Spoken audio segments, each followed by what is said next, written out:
फतेहपुर से खबर। सपा प्रत्याशी नरेश उत्तम पटेल ने जीत की हासिल। भाजपा प्रत्याशी साध्वी निरंजन ज्योति ने हार स्वीकार करते हुए कहा कि भीतरघात की वजह से हुई हार, ऐसे लोगों को किया जाएगा चिन्हित, संगठन में करूंगी शिकायत। फतेहपुर की जनता का जताया आभार। अमरदीप त्रिपाठी, फतेहपुर।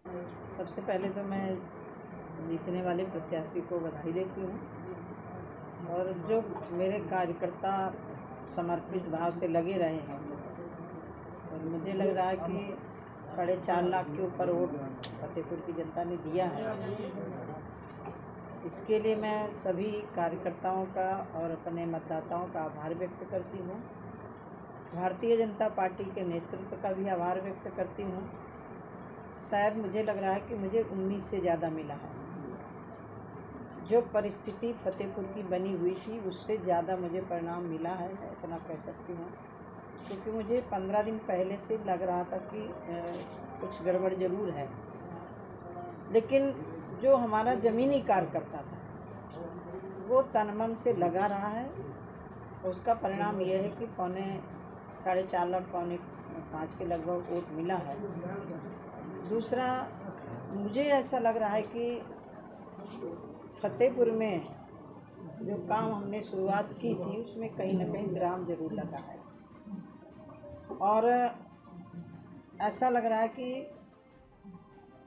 फतेहपुर, यदि मैं सदर की बात करूं, मुझे लग रहा है कि सर्वाधिक काम फतेहपुर सदर में हुआ है। चाहे मेडिकल कॉलेज हो, केंद्रीय विद्यालय हो, पाइपलाइन गैस हो, सीवर लाइन का पैसा स्वीकृत करवाना हो, यानी काम की दृष्टि से फतेहपुर में जो हुआ है, मुझे लग रहा है कि उसमें कहीं ना कहीं ब्रेक लगा है। उम्मीद करती हूँ जो चुनाव जीते हैं इस काम को आगे बढ़ाएं।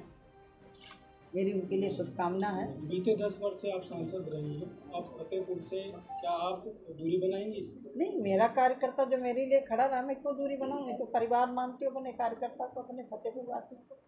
मैं कभी मेरी दूरी नहीं होगी। दूरी मेरे भाइयों से नहीं होगी, मेरी बहनों से नहीं होगी, कभी ना हुई है ना होगी। चाहे मैं चुनाव लड़ूँ ना लड़ूँ, मैंने जो फतेहपुर से संबंध बनाया वो संबंध हमेशा रहेंगे। हाँ, इतना ज़रूर है कि जिन लोगों ने मोदी जी के इस मुहिम में रोड़े अटकाए हैं उनको ज़रूर चिन्हित करके ऊपर बात करेंगे। यूपी में सीटों का नुकसान हो रहा है, लेकिन सरकार इनकी फिर से बना रही है। सरकार तो बन रही है, दम से बन रही है, सरकार बनेगी और जो फतेहपुर के लिए काम की आवश्यकता होगी, केंद्र से प्रदेश से लाने की आवश्यकता होगी, हम जरूर उस फतेहपुर के लिए लाएंगे, क्योंकि फतेहपुर की जनता ने मुझे दोबारा यहाँ से सांसद बनाया और सांसद नहीं, बड़े मार्जिन से बनाया है। इस बार भी मार्जिन था क्योंकि अन्य कैंडिडेट कोई था नहीं। 1 to 1, 2 पे 2 हुआ है चुनाव, तो 2 में से कोई तो कोई जीतता ही है। फिर भी मेरे जो साथियों ने, मेरी कृष्णा जी बैठी हुई हैं, पूरी मेहनत की है बहुत, आशीष जी बैठे हुए हैं, पूरी जितनी टीम बैठी हुई है, ये पूरी मेहनत करने वाली टीम है।